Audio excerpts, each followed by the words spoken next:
Furthermore, the Prophet ﷺ said, whoever prays qiyam reciting 10 verses, so you recite only 10 ayat. You could recite Surah Al-Falaq and Surah Al-Nas. Very simple. And that's 11. So you recite 10 verses before you sleep. The Prophet ﷺ said, لَمْ يُكْتَبْ مِنَ الْغَافِلِينَ. You won't be written as one of the heedless. You will not be written as if you were a heedless person.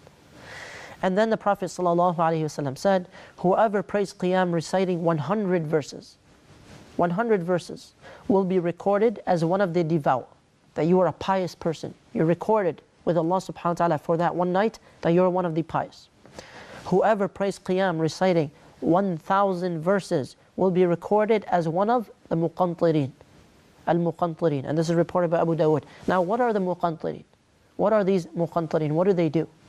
So some of the Sahaba asked about this issue of qintar. What is a qintar? And the scholars use this hadith to define what it means. So Tabarani reports that the Prophet ﷺ said, a qintar is better than this world and everything that is in it. And this is a Hasan hadith. So it is better than everything in the dunya. There could be mountains of reward. Mountains and mountains of reward.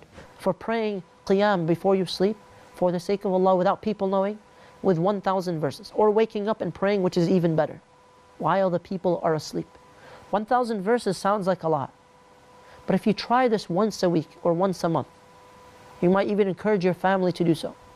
1,000 verses, you can recite it in about an hour and a half at the most, or an hour possibly, if you recite only the last 2 juz of the Quran.